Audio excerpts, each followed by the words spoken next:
I want to do another video on philosophy, and I know we're doing a lot of work through videos, and I want to thank you in advance for doing all this watching.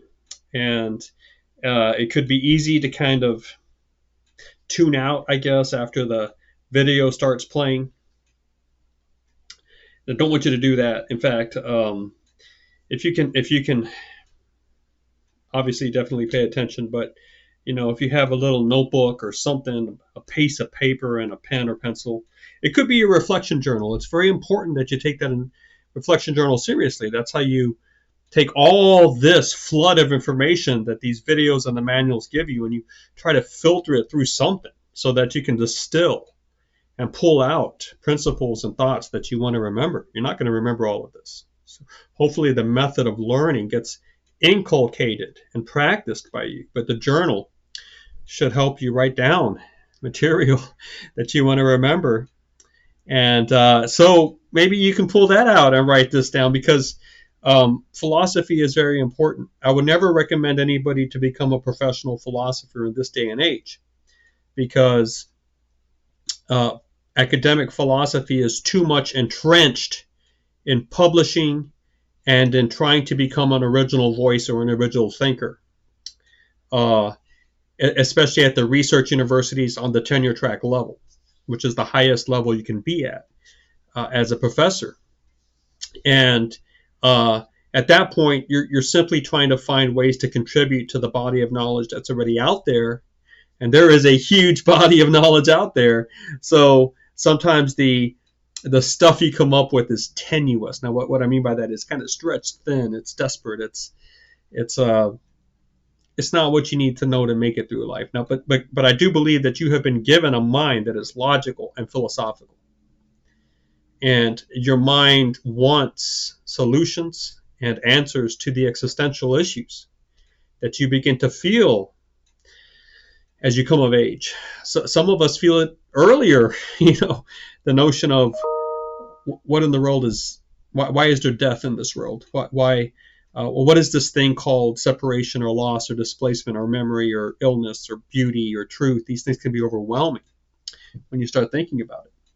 And so, yet you were made to navigate this. I truly believe that, and you need philosophical tools at your disposal to do this right. The tools are not mysterious. They're not overly complicated and esoteric, which arcane or esoteric means too complicated, too hard to grasp, too hidden away. They're not.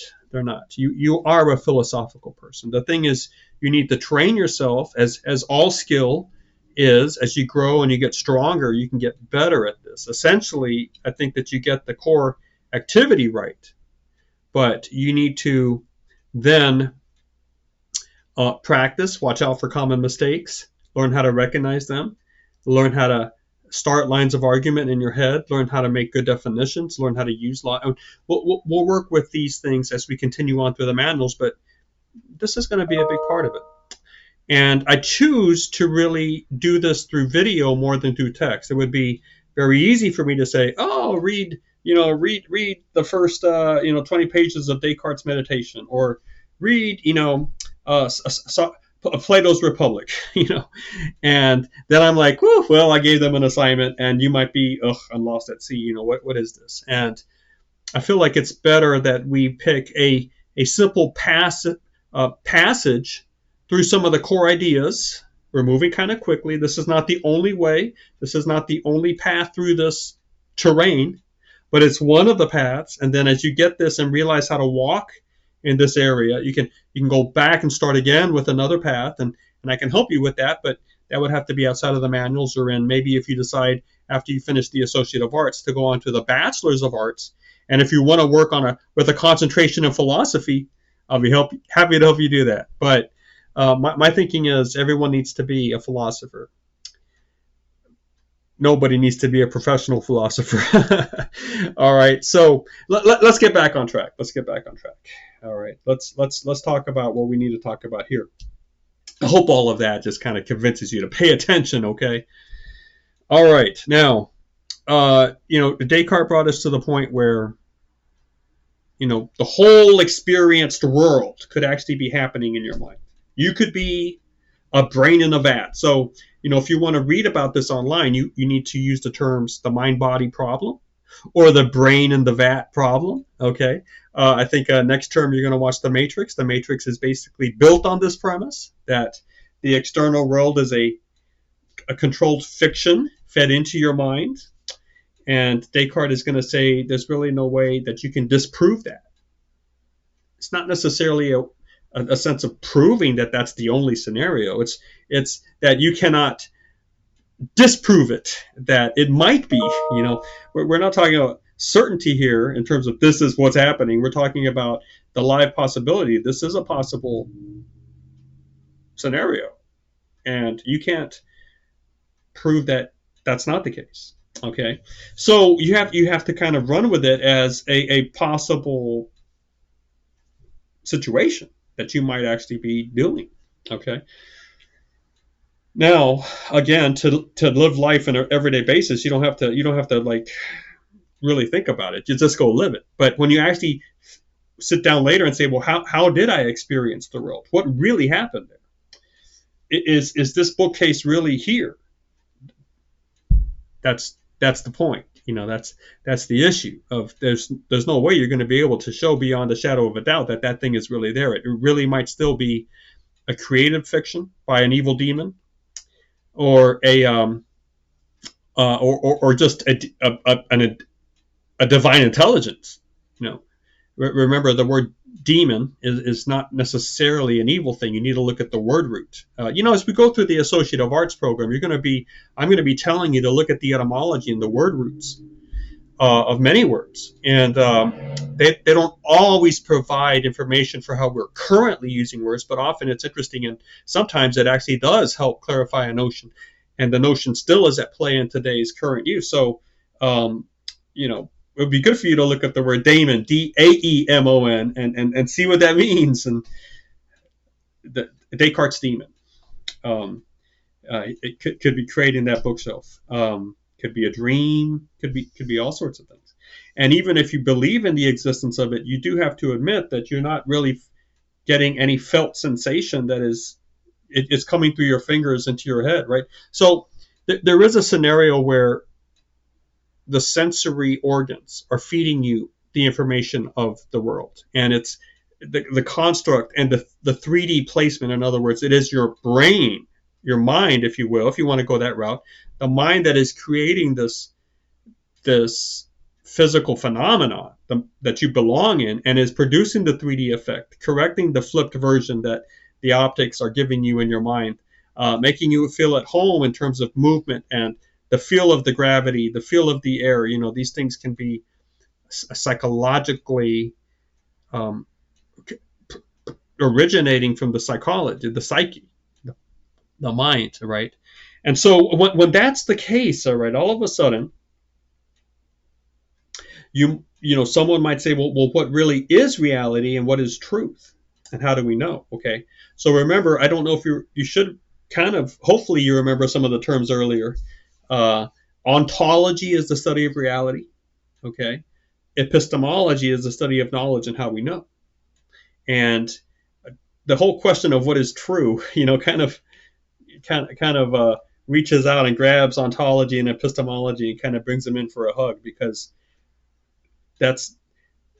it exists in the realm of both, the notion of truth, right? Okay, now, so if there are two theories about truth, but one thing I want to throw out to you right now, okay, is that the way humans use truth under the sun, which is, the word is called sublunary, okay, sublunary, and if you hear somebody talking about sublunary experience, that's what they mean, under the sun. Just everyday life here on Earth. The way that we use the truth, the word truth, right? And that's what I'm really looking at here, is how do we use the word? How do we use the word truth? And the word truth, I'm going to say truth is a property of propositions. In other words, truth is a property of sentences, okay, statements that we make with a subject and something about the subject. Okay, so the subject is the thing the sentence is about, right? And the thing that's about the subject is called the predicate. Okay, now the predicate is coming from a Latin term called predicare, which means to preach or to talk, to say. Okay, dictere is to dictation, right? Is to say. So to predicate is to say stuff about, right? So you got the thing and the stuff that is said about the thing put together, okay? And it is the subject and the predicate that form what we call a clause.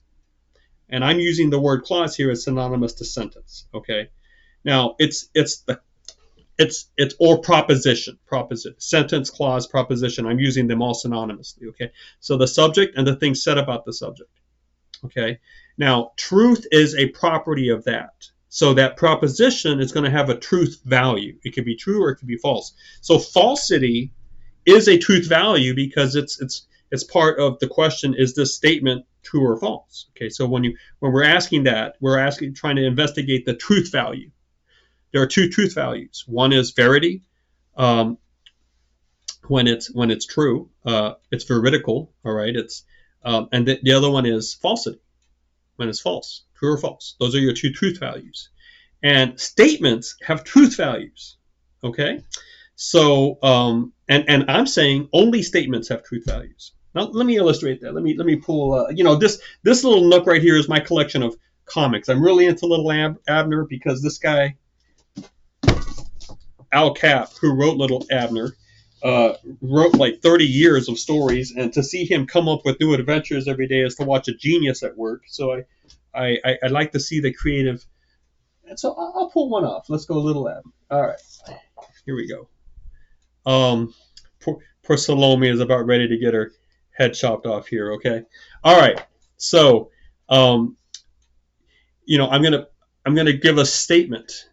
Well, first, let's just talk about this. The book. Now, I'm going to ask you, the book, is it true or false? And see, you can't answer that question because I've given you only the subject. And the subject so far doesn't have a predicate.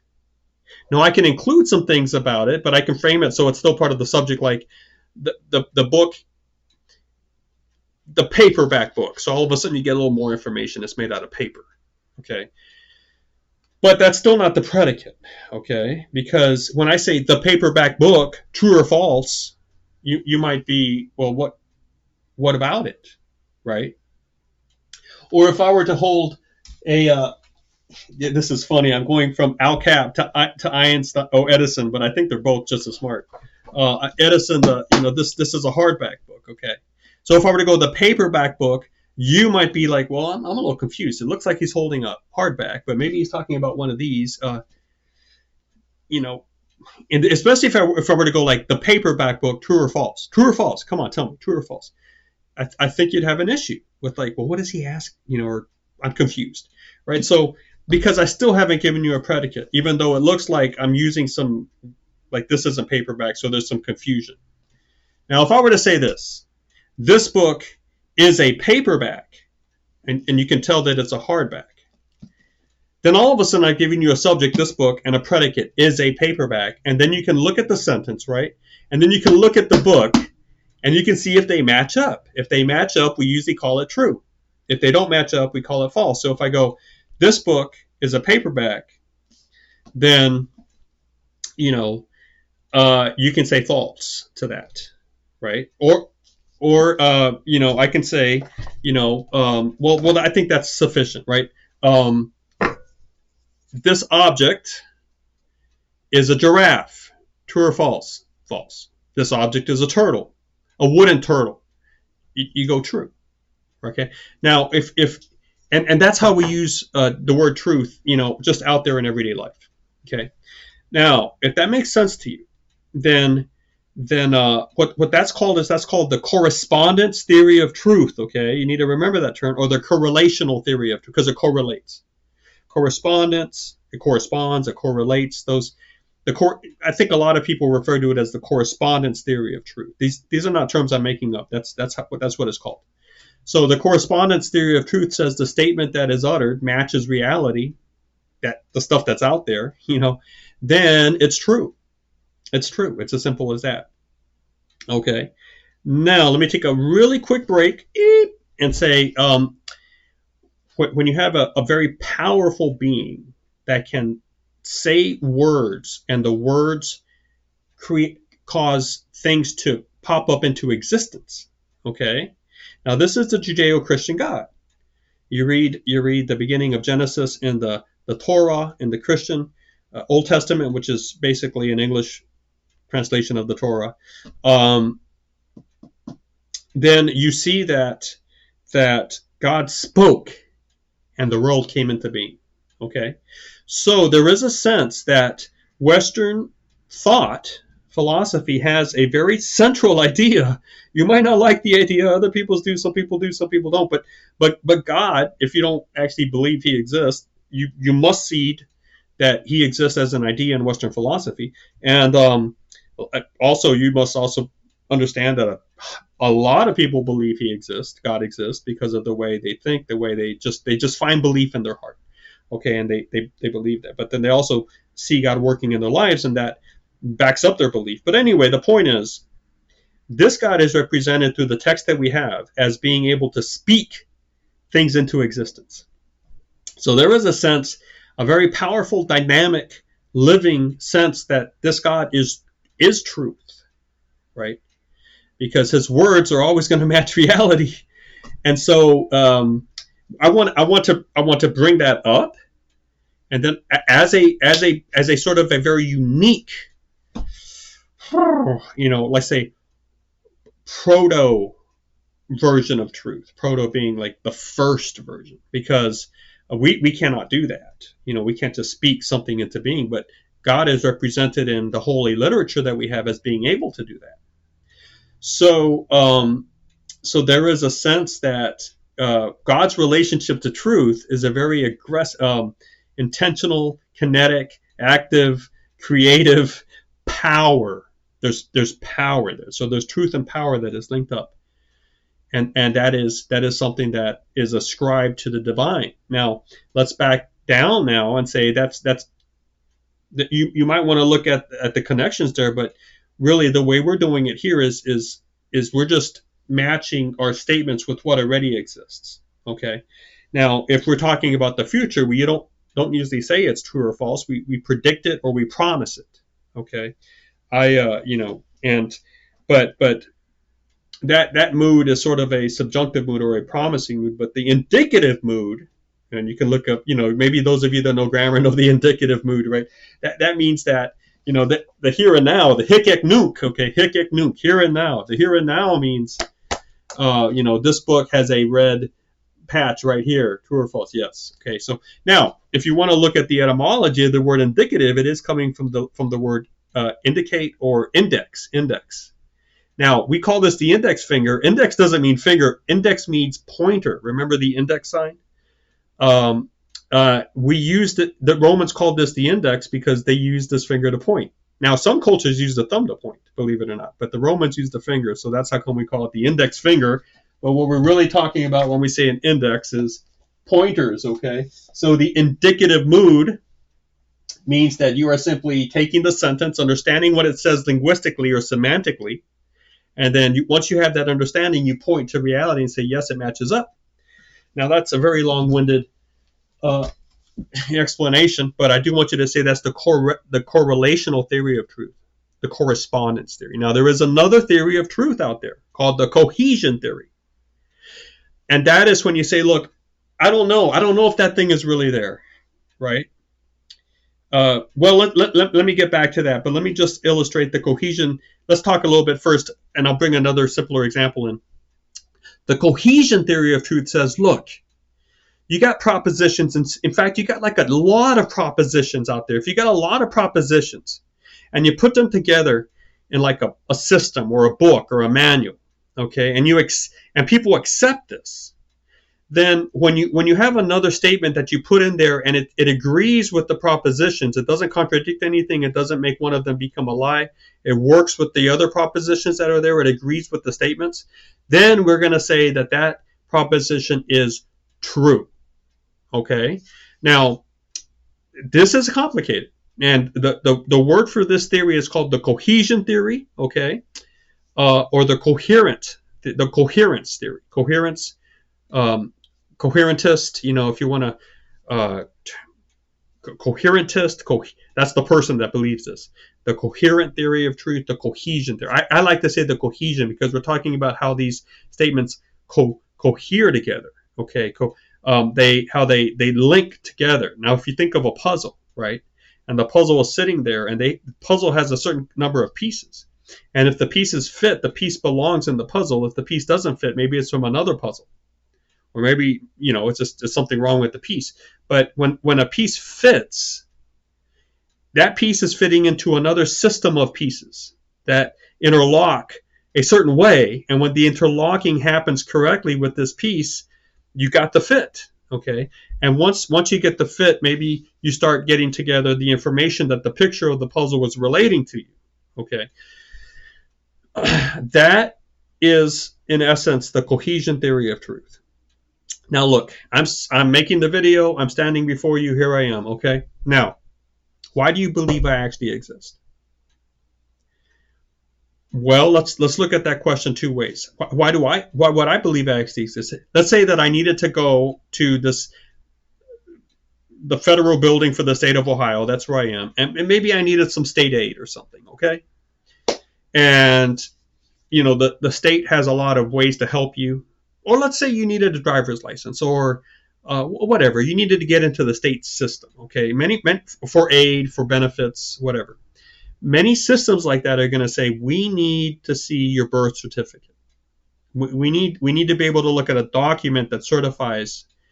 Okay, now a birth certificate doesn't necessarily speak to citizenship, although it is included there. But it's a piece of paper that has been fitted, like the puzzle piece has been fitted into a larger scheme of documentation collection from the federal government. That does the piece of paper prove that I was born? I mean, I'm literally standing in front of the person, right? And I'm saying, here I am, shake my hand. And the person can reach out, touch me, and all that. And the person might say, well, I don't necessarily believe you were never born, but in order to get you into the system, I need a birth certificate. And I guarantee you in these places, you're not going to get anywhere until you have that piece of paper. And that piece of paper doesn't prove to anybody. I mean, people are smarter than that. They actually know that you live, you're living, that you've been born, but they can't get you into the system without that piece of paper. And then that piece of paper, you can use it to build other pieces of paper. You can use it to connect other pieces of paper to, like your driver's license, like your pay stubs, from your job.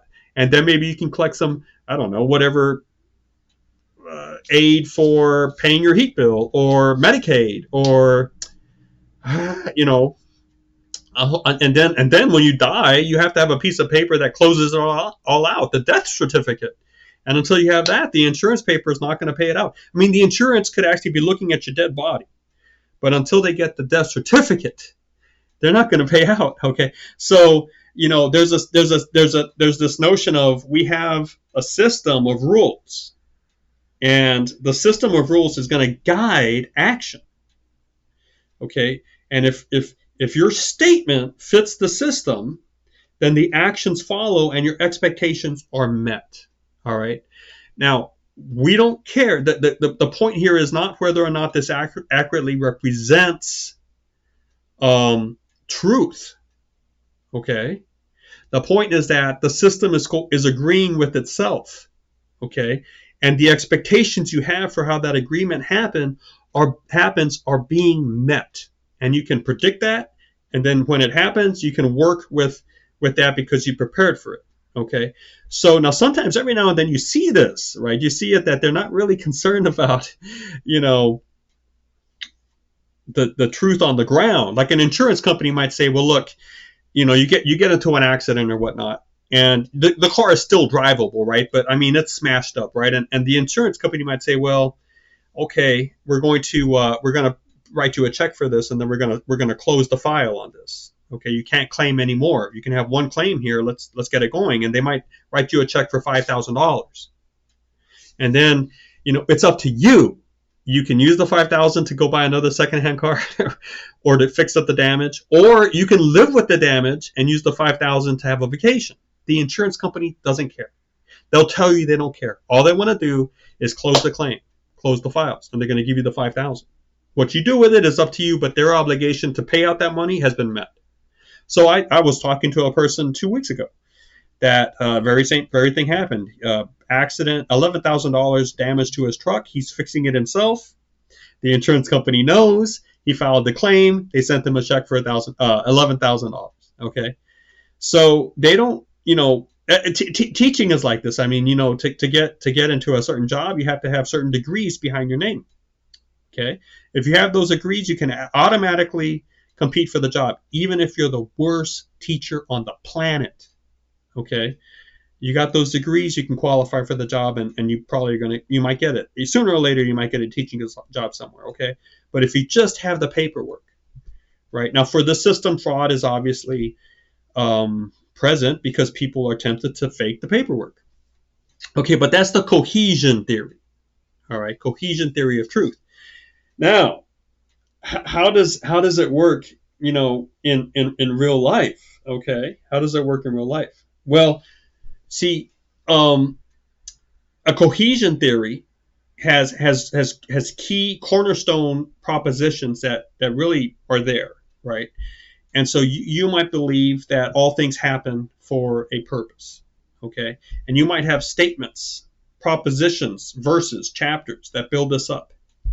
And you form a system of belief. And then when bad things start happening to you, you are able to say, well, this is somehow going to work out for my good, or this is not really a truly bad thing. Somehow it will be good because it happens for a purpose, and the purpose is for me to get better or to becoming closer to God, and whatever. So that's because you're using a system of propositions that allows you to not discover reality, but to reinterpret reality. Okay, and I think that's very powerful. I think that's actually what faith is. Okay, I'm not knocking that. I'm just saying that sometimes these two systems, the correlation theory of truth, the correspondence theory, same thing, and the cohesion theory of truth overlap. Okay, and what I just said to you about the system of the sentences that people take coming from a holy text, the Bible, and they use the sentences. The sentences have to not contradict each other, and you get a system of propositions, and those system of propositions help you live and interpret reality. That's cohesion theory. Okay. Now, faith tells you that even though you don't see it now, right, it is ultimately going to reflect reality. There is going to be a matchup.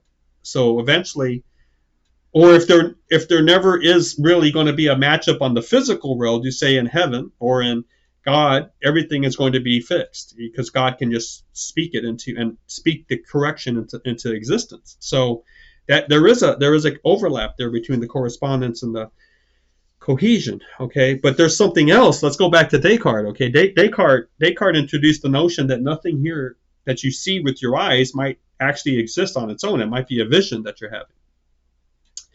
But the whole world might be a vision. Your whole 10, 12, 15, 18, 17, 18, 20, 25, 30, 35 years of existence in the world might be a vision. Today might be the only day that you've ever had. And Descartes' daemon has produced into you a whole backlog of memories that has the authentic feel of memories. I mean, one memory might feel like it actually did take place 10 years ago. Well, that can be managed. That can be part of the contour, the texture of the memory that's created.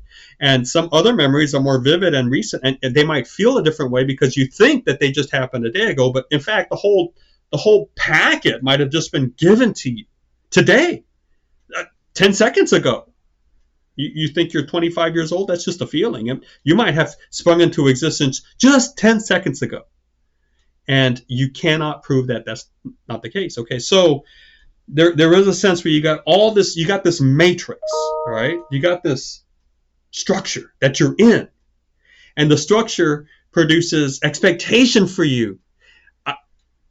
Here we go, because the camera's going to get all fuzzy or whatnot. But, there's a doorway right there, a doorway. I expect, because the door is here, I think the doorway is open. So I expect that when I walk through it, I can actually pass through it. Let's see. So I don't think anything is going to stop me right here. And voila. Okay. My expectations have been met. So I look at the scenarios, and I know that for me, I'm going to view this as happening in the future, 5 seconds in the future. I'm going to get up, walk through that, and I'm going to be able to get to the hallway. Okay, so now all of that might have been created by a daemon. It still could be part of this dream, but because my expectations are matching the structure, I learn how to navigate through it, and I can live my life. But all of a sudden, that tells me that my life is not about the door and the hallway.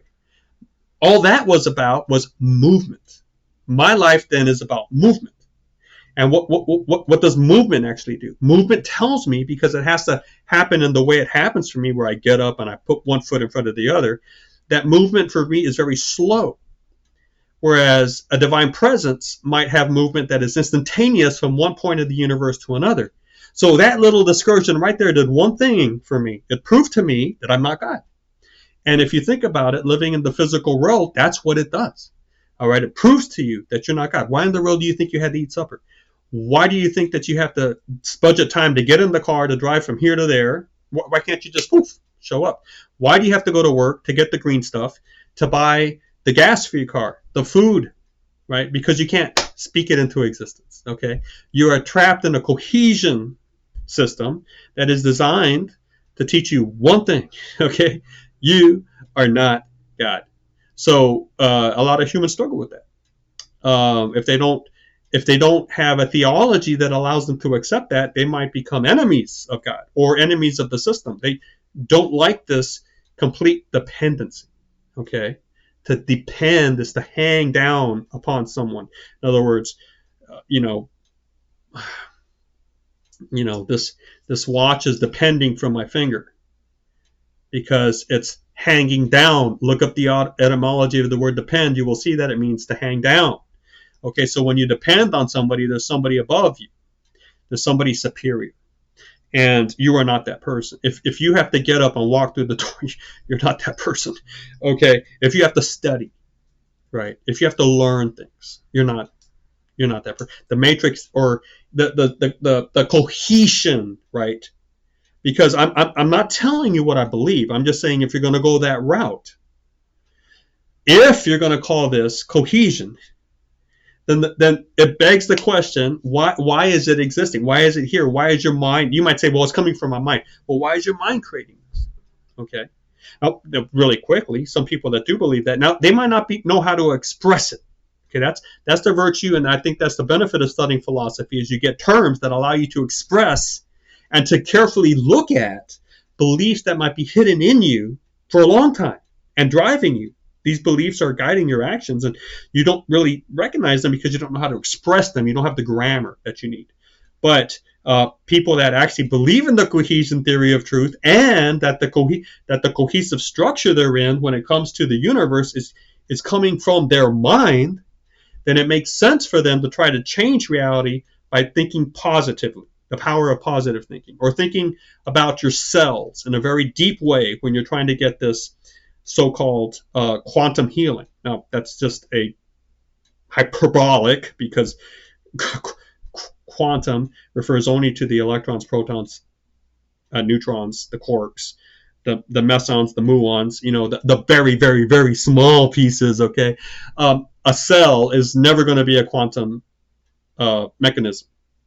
Okay, a cell is too big. A cell belongs to the world of classical physics and biology, not to the world of quantum physics. Okay, so but the notion of quantum healing is that you can heal your body by thinking and redirecting energy to your cells and all that, because your mind creates all of this in the first place. All right, so there is a sense where you can live in a cohesive world and embrace the cohesion theory, but at the end of the day, you got to ask yourself, where is this world coming from? If it's coming from a divine creator that is constructing it for me to pass through as a pilgrim, so I can learn more about my dependency and my need to be fixed, and how these things that are called fruits of the Spirit are going to come through this passage.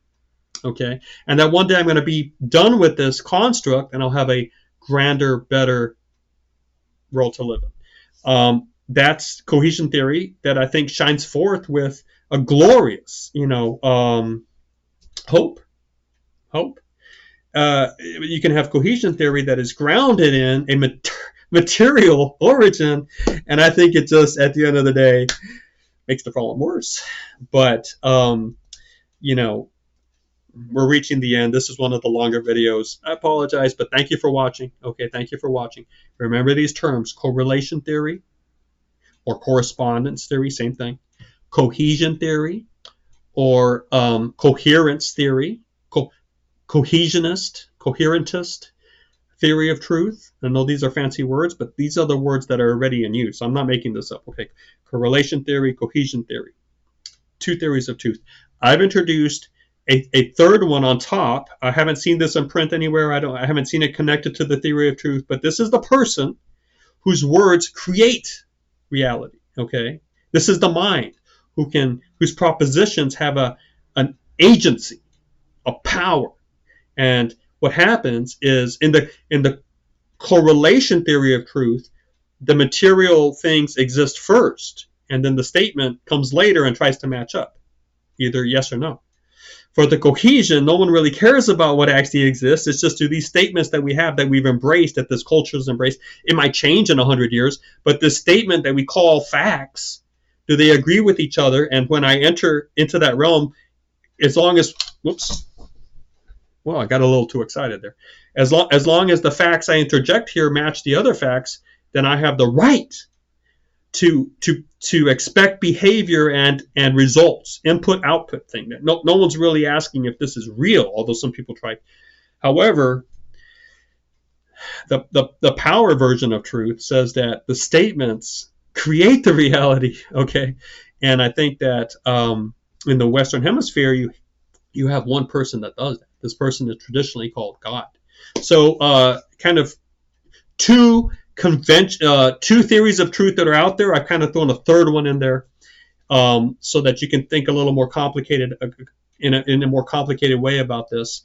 But let's remember this as we go forward. Okay, I thought this was a really good place to talk about this because Descartes actually brought the question up, right? And we're discussing Descartes in our regular flow of philosophy. So thank you so much for listening.